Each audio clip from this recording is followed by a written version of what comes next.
ജീവധാര ജീവമൊഴി കാൽവരിനാഥന്റെ സ്നേഹമൊഴി തിരുനിറത്താൽ ജീവനേകും യേശുനാഥന്റെ ജീവമൊഴി ജീവധാര ജീവധാര ജീവധാര.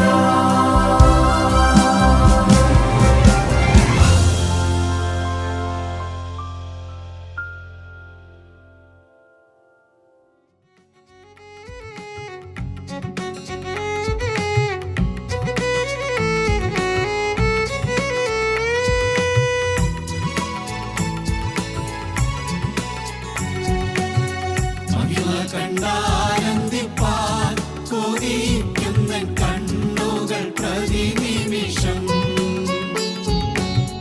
മഹിമ കണ്ടാനന്ദിപ്പാൻ കൊതിക്കുന്ന കണ്ണുകൾ പ്രതിനിമിഷം കൂരിരുൾ നീങ്ങിയ നീതിയും കതിരൊളി വിശുവൻ സൽപ്രഭാതം അന്നു കലുഷങ്ങളകന്നതി ആനന്ദ സാഗരെ സമ്മേളിക്കാം സതതം അന്നു കലുഷങ്ങളകന്നതി ആനന്ദ സാഗരെ സമ്മേളിക്കാം സതതം നവയെരൂശലേം പുരിയൻ മഹത്വത്തിൽ നിരന്തര പാർപ്പിടമേ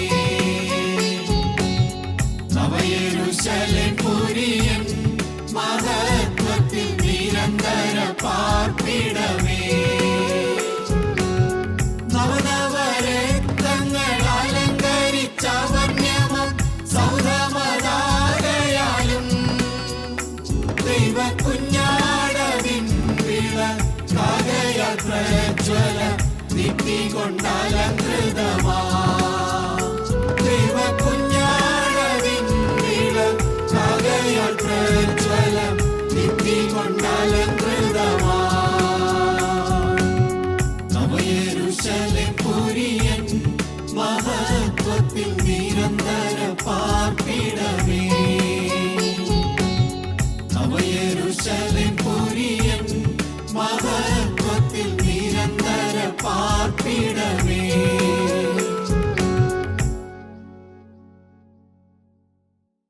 യേശുക്രിസ്തുവിൻ്റെ പരിശുദ്ധമായ നാമം മഹത്വപ്പെടുമാറാകട്ടെ. കർത്താവായ യേശുവിൻ്റെ ഒഴിഞ്ഞ കല്ലറ നാം കേട്ടിട്ടുണ്ട്. അതൊരു വിശ്വാസിക്ക് തരുന്നത് വലിയൊരു പ്രത്യാശയാണ്. കർത്താവായ യേശുവിൻ്റെ ഒഴിഞ്ഞ കല്ലറ നമുക്ക് തരുന്ന പ്രത്യാശ എന്താണ്? ക്രിസ്തുവിൽ മരിച്ചവരും ഒരു ദിവസം ഉയർത്തെഴുന്നേൽക്കുമെന്നുള്ളതാണ്. പഴയ നിയമ ഇസ്രായേലിന് വലിയ പ്രത്യാശ കൊടുത്തതായ ഒരു കാര്യം തന്നെ ഉൽപ്പത്തി പുസ്തകത്തിൽ രേഖപ്പെടുത്തിയിട്ടുണ്ട്. ആ സംഭവം ഉൽപ്പത്തി പുസ്തകം 50-ാം അധ്യായത്തിൻ്റെ 24, 25, 26 വാക്യത്തിലാണ് രേഖപ്പെടുത്തിയിരിക്കുന്നത്. നമുക്കൊന്ന് വായിച്ചു കേൾക്കാം.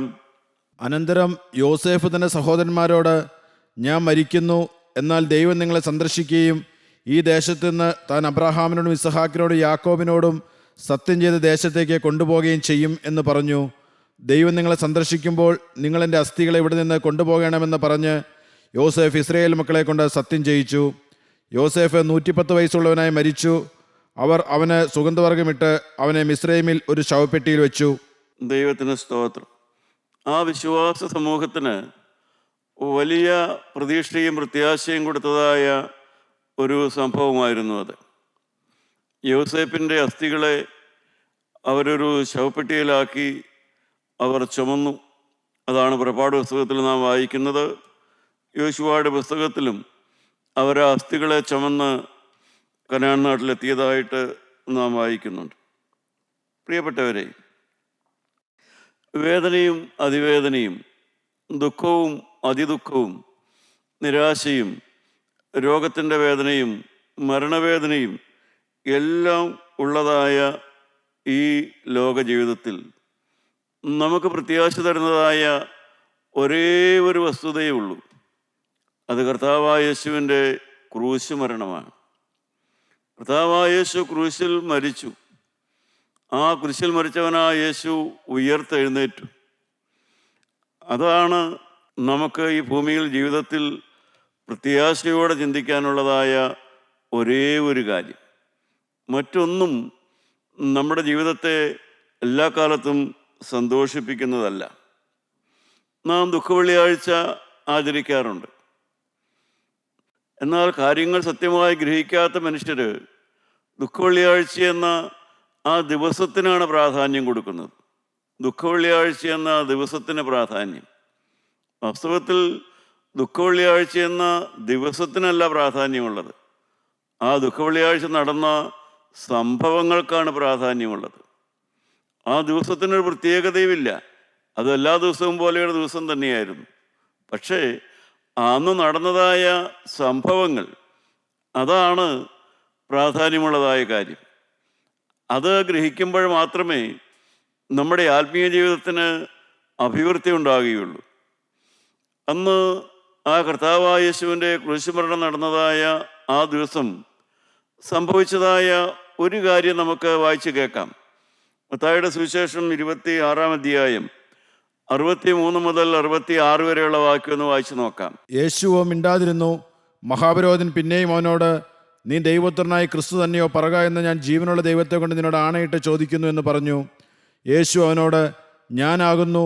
ഇനി മനുഷ്യപുത്രൻ സർവശക്തൻ്റെ വലത്തുഭാഗത്തിരിക്കുന്നതും ആകാശമേഘങ്ങളെ വാഹനമാക്കി വരുന്നതും നിങ്ങൾ കാണുമെന്ന് ഞാൻ പറയുന്നു എന്ന് പറഞ്ഞു. ഉടനെ മഹാപുരോഹിതൻ വസ്ത്രം കീറി, ഇവൻ ദൈവദൂഷണം പറഞ്ഞു. ഇനി സാക്ഷികളെ കൊണ്ട് നമുക്ക് എന്ത് ആവശ്യം? നിങ്ങളിപ്പോൾ ദൈവദൂഷണം കേട്ടുവല്ലോ. ദൈവത്തിന് സ്തോത്രം. പ്രിയപ്പെട്ടവരെ, മഹാപുരോഹിതൻ തൻ്റെ ആ അഭിഷേക വസ്ത്രം കീറിക്കളഞ്ഞു. ലേവ്യ പുസ്തകം 21-ാം അധ്യായം 10-ാമത്തെ വാക്യം. അഭിഷേക തൈലം തലയിലൊഴിക്കപ്പെട്ടവനും വസ്ത്രം ധരിപ്പാൻ പ്രദർശിക്കപ്പെട്ടവനുമായി തൻ്റെ സഹോദരന്മാരിൽ മഹാപുരോഹിതനായവൻ തൻ്റെ തലമുടി പിച്ചുപറിക്കുകയും വസ്ത്രം കീറുകയും അരുത്. അരുത്. ദൈവത്തിന് സ്തോത്രം. അഥവാ അന്നുണ്ടായ സംഭവം, മഹാപുരോഹിതൻ വസ്ത്രം കീറി. മഹാപുരോഹിതൻ വസ്ത്രം കീറാൻ പാടില്ലാത്തവനാണ്. അഥവാ കയ്യാഫ എന്ന ആ മഹാപുരോഹിതൻ സാത്താൻ്റെ കയ്യിലെ ഒരു കളിപ്പാവയായ ഒരു ദിവസമായിരുന്നു ആ ദിവസം. ദൈവത്തിന് സ്തോത്രം. പ്രിയപ്പെട്ടവരെ, എന്താണ് കയ്യാഫാവിന് സംഭവിച്ചത്? നമുക്കറിയാം, നമുക്ക് നല്ല കണ്ണുകാഴ്ചയുണ്ട് എങ്കിൽ കൂടെയും നാം ഒരു മുറിയിൽ കയറുന്നു. ആ മുറിക്കകത്ത് അല്പം പോലും വെളിച്ചമില്ലെങ്കിൽ നമ്മുടെ കണ്ണുകാഴ്ച കൊണ്ട് യാതൊരു പ്രയോജനവുമില്ല. കണ്ണിൻ്റെ കാഴ്ചശക്തി കൊണ്ട് പ്രയോജനമില്ല. കാരണം നാം കയറിയിരിക്കുന്ന മുറിക്കകത്ത് പ്രകാശം അല്പം പോലുമില്ല. അതുപോലെ തന്നെ ആത്മീയമായ പ്രകാശം അകത്ത് ഇല്ല എങ്കിൽ മനുഷ്യന് അവൻ്റേതായ പദവി കൊണ്ടോ അവൻ്റേതായ അഭിഷേകം കൊണ്ടോ അവൻ്റെ മറ്റേതെങ്കിലും ഉന്നത സ്ഥാനം കൊണ്ടോ മനുഷ്യന് യാതൊരു ആത്മീയ പ്രയോജനവുമില്ല. യാതൊരു ആത്മീയ പ്രയോജനവുമില്ല. അകത്ത് വെളിച്ചമില്ലാത്ത മനുഷ്യന്, അകത്ത് ക്രിസ്തുവില്ലാത്ത മനുഷ്യന്, അകത്ത് കർത്താവായ യേശുവിനോടുള്ളതായ ആ സ്നേഹം വരാത്ത ഒരു മനുഷ്യന് അവൻ്റെ പദവി കൊണ്ട് യാതൊരു ആത്മീയ ഗുണവുമില്ല. നമുക്കറിയാം, കർത്താവിൻ്റെ വചനം വെച്ച് നോക്കിയാൽ ആ മഹാപുരോഹിതനായ കയ്യാഫ ഒരിക്കലും ദൈവസന്തതിയല്ല. ദൈവസന്തതിയായവൻ ദൈവത്തിൻ്റെ വചനം കേൾക്കുന്നു. സത്യതൽപരരായവരെല്ലാം എൻ്റെ വചനം കേൾക്കുന്നു യേശു പറഞ്ഞു. ദൈവത്തിൻ്റെ ഇഷ്ടം ചെയ്യുവാൻ ആഗ്രഹിക്കുന്നവനെല്ലാം എൻ്റെ വചനം ഗ്രഹിക്കുന്നു എന്ന് കർത്താവായ യേശു പറഞ്ഞു. പ്രിയപ്പെട്ടവരെ, മഹാപുരോഹിതൻ ജ്ഞാനമുള്ളവനായിരിക്കാം. തീർച്ചയായും പഴയ നിയമ പുസ്തകങ്ങളെല്ലാം പരിചയമുള്ളവനാണ്. ദൈവത്തിൻ്റെ വചനത്തെക്കുറിച്ച് മറ്റുള്ളവരെ അറിയിക്കാനും കഴിവുള്ളവൻ തന്നെയായിരിക്കും. പക്ഷേ എന്തൊക്കെയോ തിന്മ അകത്ത് വസിക്കുന്നു. പദവിയുണ്ട്, പക്ഷേ അകത്ത് തിന്മ വസിക്കുന്നു. ഹൃദയത്തിൽ പാപം വാഴുന്നു. നല്ല ആദർശങ്ങൾ പറയും, നല്ല ഉപദേശങ്ങൾ കൊടുക്കും. പക്ഷേ അകത്ത് പുറമേ പറയുന്നതായ ആദർശത്തെയും ഉപദേശത്തെയും എല്ലാം തമസ്കരിക്കുന്നതായ തിന്മ മനുഷ്യൻ്റെ അകത്ത് വസിക്കുന്നു എന്നുള്ളതാണ് സത്യം.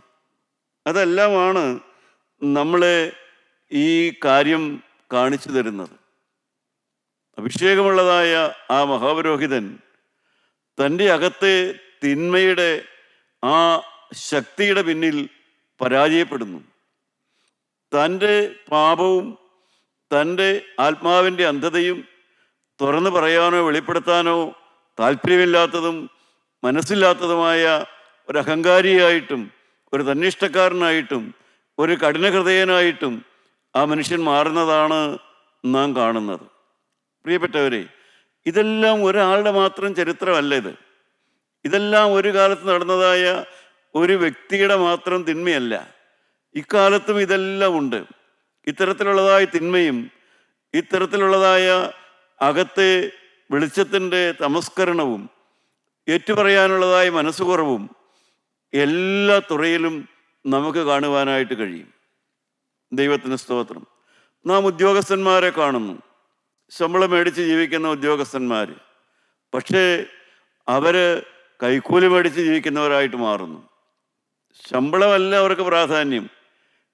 കൈക്കൂലിയായി കിട്ടുന്ന അല്പതുകയാണ് അവരുടെ ജീവിതത്തിൻ്റെ പ്രമാണമായിട്ട് അവർ കാണുന്നത്. അതുപോലെ നാം കച്ചവടക്കാരെ കാണുന്നു. കച്ചവടത്തിലെ ന്യായമായ ലാഭത്തേക്കാൾ കൂടുതൽ വ്യാജമായ കള്ളപ്പണത്തിനാണ് വില കൊടുക്കുന്നവരെ നാം കാണുന്നു. നാം കുടുംബങ്ങളിൽ ജീവിക്കുന്ന ഗൃഹസ്ഥരായ വ്യക്തികളെ കാണുന്നു. പക്ഷേ അവർ കഞ്ഞി കുടിക്കുന്നതിനേക്കാൾ കൂടുതൽ ആ കുടുംബത്തെ കണ്ണുനീര് കുടിപ്പിക്കുന്നതായ മദ്യപാനത്തിന് രസം കണ്ടെത്തുന്ന വില കൊടുക്കുന്നതായ അനേക കുടുംബസ്ഥരെ നാം കാണുന്നു. ദൈവമക്കളെ, എന്താണ് ഇതിൻ്റെ എല്ലാം അർത്ഥം? മനുഷ്യൻ്റെ അകത്ത് വസിക്കുന്നതായ തിന്മ. മനുഷ്യന് വെളിച്ചത്തിലേക്ക് നോക്കാൻ താല്പര്യമില്ല. വെളിച്ചം അകത്ത് വരാനും മനുഷ്യന് താല്പര്യമില്ലാത്തതായ ഒരന്ധകാരത്തിൻ്റെ അവസ്ഥയാണ് നാം ഇവിടെയെല്ലാം കാണുന്നത്. ദൈവത്തിന് സ്തോത്രം. ഒരാത്മീയ വെളിച്ചത്തിലേക്ക് വരാനുള്ളതായ താല്പര്യക്കുറവ്, ആത്മീയമായൊന്ന് പ്രകാശിച്ച് എന്താണ് സത്യമെന്ന് ഗ്രഹിക്കാനുള്ളതായ ഒരു മനസ്സുകുറവ്, അവനവൻ്റേതായ ഇഷ്ടപ്രകാരം കേൾക്കുന്നതിന് മുമ്പ് പ്രതികരിക്കുന്നതായ സ്വഭാവം, സത്യം ഗ്രഹിക്കാനുള്ളതായ താല്പര്യമില്ലായ്മ, ഇത് ആത്മീയ രംഗത്ത് പോലും കൊടികുത്തി വാഴുന്നതായ ഒരു സ്വഭാവമാണ്. ആത്മീയരെന്ന് നാം ഗ്രഹിക്കുമ്പോൾ, നാം ചിന്തിക്കുമ്പോൾ നാം ധരിക്കുന്നത് ആത്മീയൻ കാര്യങ്ങൾ മനസ്സിലാക്കി സംസാരിക്കുന്നവനാണ് ആത്മീയനെന്നാണ് പൊതുവേ നാം കണക്കാക്കുന്നത്. മനസ്വാതന്ത്ര്യപ്പെട്ട കുടുംബങ്ങൾ, മനസ്വാതന്ത്ര്യപ്പെട്ട ഭർത്താക്കന്മാർ, മനസ്വാതന്ത്ര്യപ്പെട്ട ഭാര്യമാർ, ദൈവജനത്തെ നടത്തുന്നവരൊക്കെ കാര്യങ്ങൾ ഗ്രഹിച്ച് സംസാരിക്കുന്നവരാണ് എന്നാണ് പൊതുവെയുള്ളതായ ധാരണ. എന്നാൽ നാം മനസ്സിലാക്കുന്നത് അതിനേക്കാളെല്ലാം വിഭിന്നമായ കാര്യങ്ങളാണ്. മനുഷ്യൻ്റെ വായിൽ നിന്ന് വരുന്നതായ വാക്കുകൾ, പ്രിയപ്പെട്ടവരെ, നമുക്കറിയാം വിഷമുള്ള പാമ്പും വിഷമില്ലാത്ത പാമ്പും ഉണ്ട്. പാമ്പിനെ കുറിച്ച് നാം ചിന്തിക്കുമ്പോൾ വിഷമുള്ള പാമ്പുണ്ട്, വിഷമില്ലാത്ത പാമ്പുമുണ്ട്. എന്നാൽ ജീവനുള്ള ദൈവം റോമാലേഖനം 3-ാം അധ്യായം അതിൻ്റെ 13-ാമത്തെ വാക്യത്തിൽ തരുന്നതായ ഒരു മുന്നറിയിപ്പുണ്ട്. മനുഷ്യൻ്റെ നാവ്, അത് വിഷമില്ലാത്ത നാവില്ല. മനുഷ്യന് വിഷമില്ലാത്ത നാവില്ല എന്ന് തന്നെയാണ് വേദപുസ്തകം പഠിപ്പിക്കുന്നത്. നമുക്കൊന്ന് വായിച്ചു കേൾക്കാം. റോമർ 3:13. അവരുടെ തൊണ്ട തുറന്ന ശവക്കുഴി, നാവുകൊണ്ട് അവർ ചതിക്കുന്നു, സർപ്പവിഷം അവരുടെ അധരങ്ങൾക്ക് കീഴെയുണ്ട്. ദൈവത്തിന് സ്തോത്രം. അതാ, പാമ്പിൻ്റെ കൂട്ടത്തിൽ വിഷമുള്ളതും വിഷമില്ലാത്തതുമുണ്ട്. പക്ഷേ മനുഷ്യൻ്റെ നാവിൽ വിഷമുണ്ട്. ഉറപ്പായിട്ട് ദൈവം തമ്പുരാൻ പറയുകയാണ്. കാരണം അവൻ്റെ ആത്മാവിനെ നശിപ്പിക്കുന്ന, അവൻ്റെ തലമുറയെ നശിപ്പിക്കുന്നതായ വിഷം മനുഷ്യൻ്റെ നാവിലുണ്ട്, മനുഷ്യരുടെ നാവിലുണ്ട്. അതിൽ നിന്ന് ആരും ഒഴിവായി നിൽക്കുന്നില്ല. തന്നെത്താൻ ഇത് മനസ്സിലാക്കി ഗ്രഹിച്ച് തന്നെത്താൻ സൂക്ഷിക്കാത്തൊരു മനുഷ്യൻ എപ്പോഴും ഈ അവസ്ഥയിലേക്ക് മാറിപ്പോവുക തന്നെ ചെയ്യും. കർത്താവായ യേശുവിൻ്റെ ക്രൂശ് മരണം നടന്നതായ ആ ദിവസം മഹാപുരോഹിതൻ, പ്രിയപ്പെട്ടവരെ, സാത്താൻ്റെ കയ്യിലെ ഒരു കളിപ്പാവയായിട്ട് മാറി. നാം ഒന്ന് ആലോചിച്ച് നോക്കൂ. നാം ഏതെല്ലാം സന്ദർഭങ്ങളിൽ പിശാചിൻ്റെ കയ്യിലെ കളിപ്പാവയായി മാറിയിട്ടുണ്ട്?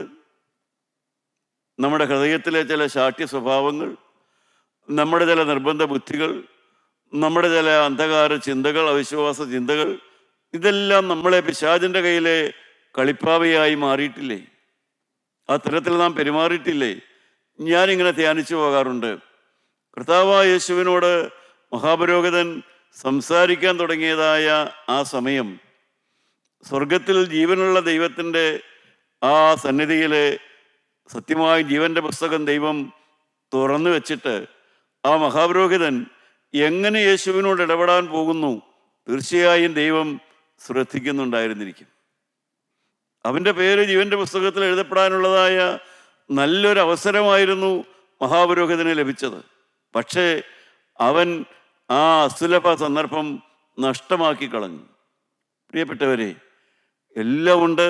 അഭിഷേകമുണ്ട്, അഭിഷേക വസ്ത്രമുണ്ട്, സാഹചര്യമുണ്ട്, അറിവുണ്ട്, ജ്ഞാനമുണ്ട്, എല്ലാം ഉണ്ടെങ്കിലും ജീവൻ്റെ പുസ്തകത്തിൽ പേരില്ലാത്തവനായിട്ട് ആ മഹാപുരോഹിതൻ അവസാനിക്കുന്നതായിട്ടാണ് നാം മനസ്സിലാക്കുന്നത്.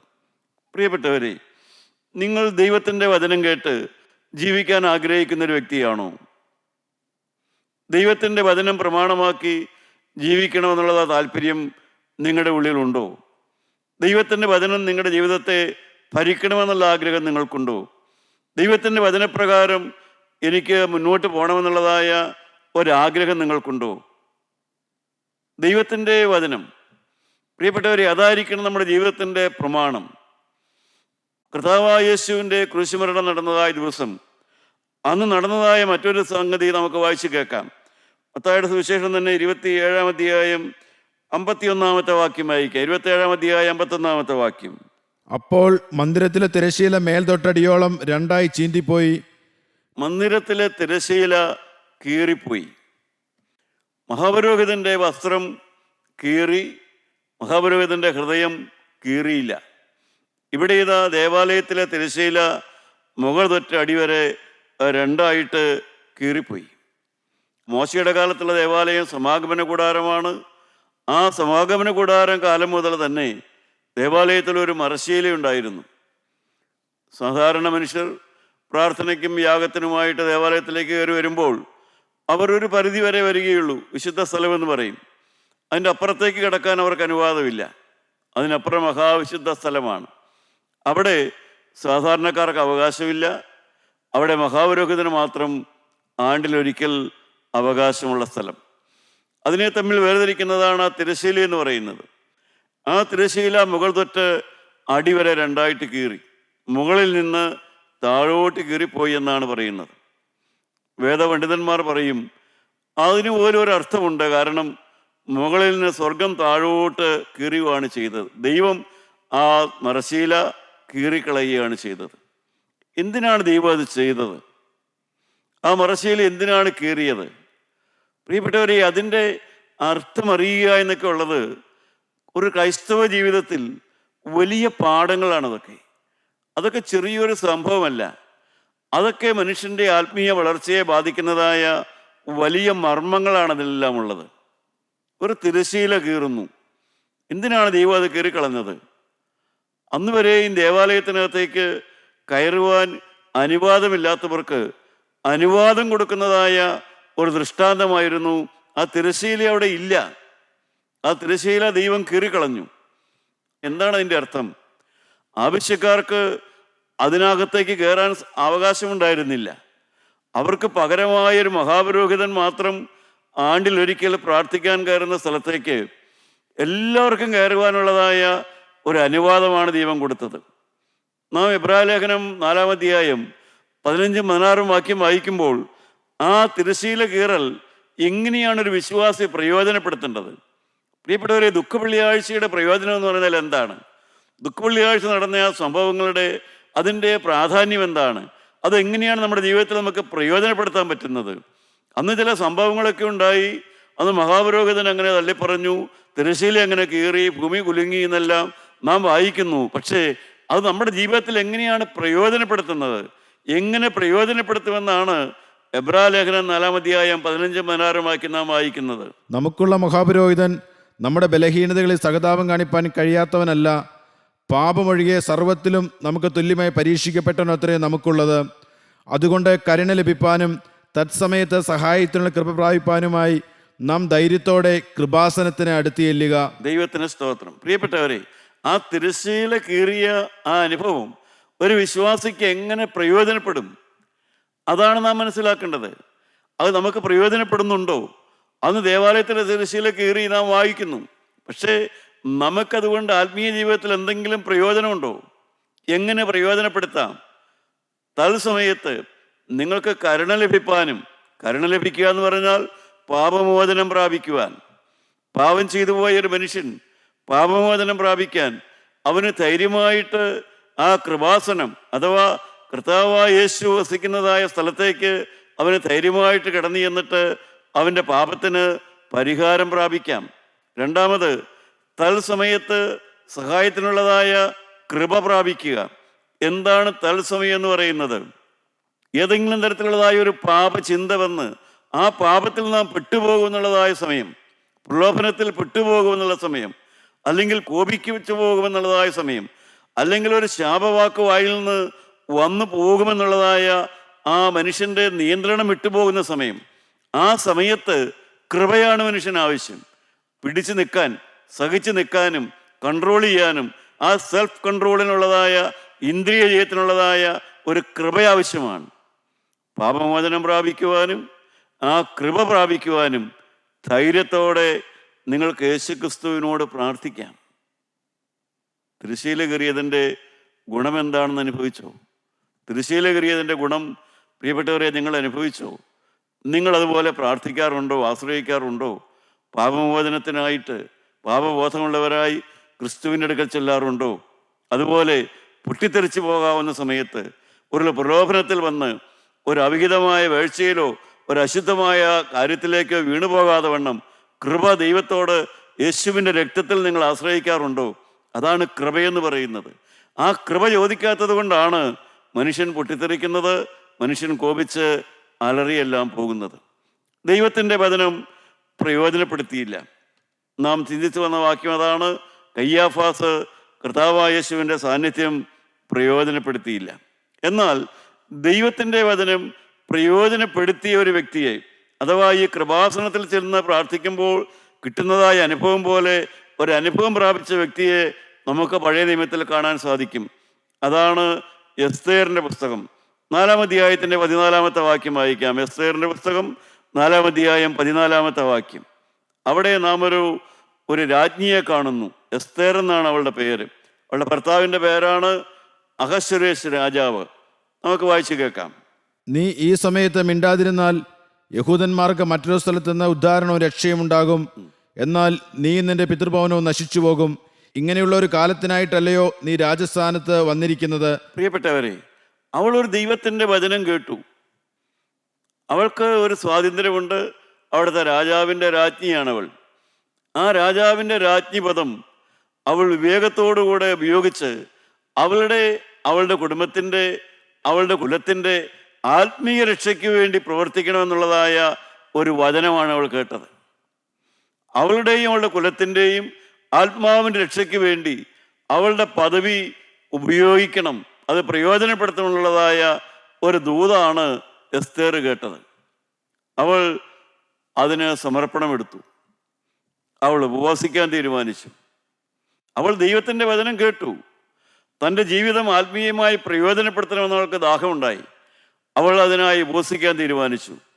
ഉപവാസത്തോടും പ്രാർത്ഥനയോടും കൂടെ അവൾ തൻ്റെ ഭർത്താവായ രാജാവിനോട് ആ കാര്യങ്ങൾ പറയുവാനും അത് പ്രയോജനപ്പെടുത്താനും വേണ്ടിയുള്ളതായ ദൈവത്തിൻ്റെ ആലോചന പ്രകാരം അവൾ ഓരോന്ന് ചെയ്യാൻ തുടങ്ങി. 5-ാം അധ്യായത്തിൻ്റെ 6-ാമത്തെ വാക്യം നമുക്ക് വായിക്കാം. വീഞ്ഞു വിരുന്നിൽ രാജാവ് എസ്തേറിനോട്, നിന്റെ അപേക്ഷ എന്ത്? അത് നിനക്ക് ലഭിക്കും. നിന്റെ ആഗ്രഹവും എന്ത്? രാജ്യത്തിൽ പാതിയോളമായാലും അത് നിവർത്തിച്ചു തരാമെന്ന് പറഞ്ഞു. ദൈവത്തിന് സ്തോത്രം. 7-ാം അധ്യായത്തിൻ്റെ 2-ാം വാക്യത്തിൽ ഇത് തന്നെ കാണാം. രാജാവ് അവളുടേതായ ആ പ്രവൃത്തിയിലും അവളുടെ ആ താല്പര്യത്തിലും രാജാവ് അവളിൽ സന്തോഷിച്ച് അവളോട് പറയുകയാണ്, നിന്റെ ആഗ്രഹമെന്ത്? ഇനിയും നിന്റെ ആഗ്രഹമെന്ത്? ഇതാണ് രാജാവ് അവളോട് ചോദിക്കുന്നത്. പ്രിയപ്പെട്ടവരെ, അവൾ ആത്മീയ വഴിയിലൂടെ തൻ്റെ രക്ഷയ്ക്ക് വേണ്ടിയും തൻ്റെ ജനത്തിൻ്റെ രക്ഷയ്ക്ക് വേണ്ടിയും അവൾ പ്രാർത്ഥനയോടും ഉപവാസത്തോടും കൂടെ അവൾ മുന്നോട്ട് പോയപ്പോൾ ആ രാജകീയ സിംഹാസനത്തിൽ നിന്ന് അവൾക്ക് കിട്ടിയതായ ശബ്ദമാണ്, ഇനിയും നിന്റെ ആഗ്രഹമെന്ത് എന്ന്. ഞാൻ നിങ്ങളോട് ഇത് ഓർപ്പിച്ചത് ഇത് തന്നെയാണ്. ധൈര്യത്തോടെ കൃപാസനത്തിനടുത്തേക്ക് എന്നിട്ട് നമ്മുടെ ആവശ്യങ്ങൾ പറഞ്ഞുകൊണ്ട്, കർത്താവേ, എനിക്ക് ബലഹീനതയുണ്ട്, ഞാൻ പൊട്ടിത്തെറിച്ചു പോയേക്കാം, എനിക്ക് ദൈവത്തോട് നീരസം വരുന്നു, കാരണം എൻ്റെ കഷ്ടത മാറുന്നില്ല, എൻ്റെ രോഗം മാറുന്നില്ല, എന്തുകൊണ്ട് ദൈവം ഈ രോഗം എനിക്ക് വരുത്തിയെന്നുള്ളതായ ദൈവം വേദനിക്കുന്നതായ ചിന്തകൾ എന്നിൽ വരുന്നു, എൻ്റെ ഭർത്താവിനോട് ഭാര്യയോട് ഞങ്ങൾക്ക് ഇണങ്ങാൻ പറ്റുന്നില്ല, ഞങ്ങളുടെ കുടുംബത്തിൽ അലോക്യം വരുന്നു. പ്രിയപ്പെട്ടവരെ, ഇതുപോലെയുള്ളതായ സന്ദർഭങ്ങളിൽ ആ രാജകീയ സിംഹാസനമാകുന്ന ക്രിസ്തുവിൻ്റെ ആ കൃപാസനത്തിനടുത്ത് എന്ന് പ്രാർത്ഥിച്ചാൽ എസ്തേർ കേട്ടതുപോലെയുള്ളതായ സ്വരം നമുക്ക് കേൾക്കാൻ സാധിക്കും. മകളെ, ഇനിയും നിൻ്റെ ആഗ്രഹമെന്ത്? ഇനിയും നിൻ്റെ ആഗ്രഹമെന്ത്? പിറ്റേ ദിവസവും രാജാവ് ചോദിക്കുകയാണ്, ഇനിയും നിൻ്റെ ആഗ്രഹമെന്ത്? പ്രിയപ്പെട്ടവരെ, നമ്മുടെ ആഗ്രഹങ്ങൾ തരാമെന്ന് പറയുന്ന നല്ലവനായ യേശു അവൻ്റെ സിംഹാസനത്തിൻ്റെ മുമ്പിൽ ധൈര്യത്തോടെ കടന്നു ചെന്നുകൊണ്ട് നമുക്ക് ചോദിക്കുവാനുള്ളതായ താല്പര്യമുണ്ടോ? പ്രിയപ്പെട്ടവരെ, നമുക്ക് ആത്മാവിൽ ഒരുങ്ങി ഉപവാസത്തോടും പ്രാർത്ഥനയോടും കൂടെയാണ് അവൾ മുന്നോട്ട് നീങ്ങിയത്. നമ്മുടെ ജീവിതത്തിൽ ഉപവാസമുണ്ടോ? നമ്മുടെ ജീവിതത്തിൽ ജാഗരണമുണ്ടോ? നമ്മുടെ ജീവിതത്തിൽ ആത്മാവിൻ്റെ രക്ഷയെക്കുറിച്ചുള്ളതായ താല്പര്യം നമുക്കുണ്ടോ? എൻ്റെ ആത്മാവ് സമാധാനത്തിലാകണം, സന്തോഷത്തിലാകണം, എൻ്റെ ആത്മാവ് നിത്യതയിലേക്ക് എത്തണം, എൻ്റെ കുലം, എൻ്റെ കുടുംബം, ഇവരുടെ എല്ലാം ആത്മാവിൻ്റെ കാര്യത്തെക്കുറിച്ച് നാം ജാഗ്രതയുള്ളവരാണെങ്കിൽ നാം തീർച്ചയായും ആ സിംഹാസനത്തിന് മുമ്പിൽ ചെന്ന് നമ്മുടെ ആവശ്യങ്ങൾ സ്തോത്രത്തോടെ അറിയിക്കുന്നവരാകും. പ്രിയപ്പെട്ടവരെ, കയ്യാഫാസ് പൊട്ടിത്തെറിച്ചു. അവനൊരിക്കലും ദൈവസന്നിധിയിൽ അവൻ്റെ ഹൃദയം കീറിയില്ല, അവൻ്റെ വസ്ത്രം കീറി, ഹൃദയം കീറിയില്ല. നാം ക്രൈസ്തവരാണ്, ക്രിസ്ത്യാനികൾ എന്നറിയപ്പെടുന്നവരാണ്. നാം ദൈവവചനം കേട്ട് ക്രിസ്തുവിൻ്റെ സാന്നിധ്യത്തിൽ ദൈവത്തിൻ്റെ വചനം കേട്ട് കീറിയ ഒരു ഹൃദയം നമുക്കുണ്ടോ? ഒരു കീറിയ ഹൃദയം നമുക്കില്ല എങ്കിൽ നാം ദൈവത്തോട് എക്കാലത്തും അകന്ന് പോയിക്കൊണ്ടിരിക്കും. എസ്തേർ ദൈവത്തിൻ്റെ വചനം കേട്ട് ഹൃദയം കീറിയവളായി. അവൾ തന്നാലാവത് തനിക്ക് വേണ്ടിയും തൻ്റെ കുടുംബത്തിനും വേണ്ടി അവൾ ചെയ്തു. എൻ്റെ തിരുവചനം കേൾക്കുന്ന പ്രിയപ്പെട്ടവരെ, നമ്മുടെ ജീവിതത്തിലേക്ക് ഒരു ഹൃദയം കീറുന്ന അവസ്ഥയുണ്ടോ? അതോ നാം ഇപ്പോഴും ശാഠ്യ സ്വഭാവക്കാരാണോ? നമ്മുടെ തലകൾ വണക്കി നമുക്ക് പ്രാർത്ഥിക്കാം. നമ്മുടെ കല്ലുപോലുള്ള ഹൃദയത്തെ ഒന്ന് മാർദ്ദവമാക്കി തരാൻ കർത്താവായ യേശുവിൻ്റെ തിരുരക്തത്തിൽ ആശ്രയിച്ച് നമുക്ക് പ്രാർത്ഥിക്കാം. കർത്താവിനെ അകറ്റി നിർത്താനല്ല, യേശുക്രിസ്തുവിൽ നിന്ന് അകന്നു മാറാനല്ല. കർത്താവെ, തകർന്നൊരു ഹൃദയം തന്ന് എന്നെ സഹായിക്കണമേ. എസ്തേറിനോട് ചോദിച്ചു, ഇനിയും നിൻ്റെ ആഗ്രഹമെന്ത്? മകളെ, ഇനിയും നിൻ്റെ ആഗ്രഹമെന്ത്? ഒരു കുഞ്ഞ് വേണമെന്നാണോ ആഗ്രഹം? ഒരു സമാധാന ജീവിതമാണോ നിനക്ക് ആഗ്രഹം? ഒരു സന്തോഷമുള്ള ഭാവിയാണോ നിനക്ക് ആവശ്യം? തരാൻ കഴിവുള്ളവൻ നിൻ്റെ മുമ്പിലുണ്ട്. അവനോട് നീ ഹൃദയത്തിൻ്റെ ആഗ്രഹത്തോടെ ചോദിക്കുക, കർത്താവെ, എനിക്കൊരു കുഞ്ഞിനെ തരണം, എനിക്കൊരു ഭാവി തരണം, എനിക്ക് പരീക്ഷ ജയിപ്പിച്ച് തരണം, എനിക്ക് ഈ പാപസ്വഭാവത്തിന് മേൽ ജയം തരണം, എനിക്ക് ഈ മദ്യപാനം മാറ്റിത്തരണം. പ്രിയപ്പെട്ടവരെ, തീർച്ചയായും നിങ്ങൾക്ക് കേൾക്കുവാൻ സാധിക്കും, ഇനിയും മോനെ നിൻ്റെ ആഗ്രഹമെന്ത്? നല്ല ദൈവമേ, സ്നേഹമുള്ള കർത്താവേ, ഞങ്ങളുടെ ആഗ്രഹങ്ങൾ അറിയുവാൻ ആഗ്രഹത്തോടെ നിൽക്കുന്ന ഒരു യേശു ഞങ്ങൾക്കുള്ളതിനാൽ സ്തോത്രം. എൻ്റെ മക്കളുടെ നല്ല ആഗ്രഹങ്ങളെ സാധിപ്പിച്ചു കൊടുക്കണമേ. കൃപ മൂലം ഞങ്ങളെ പൊതിയണമേ. യേശുവിൻ്റെ പരിശുദ്ധ നാമത്തിൽ തന്നെ, ആമീൻ.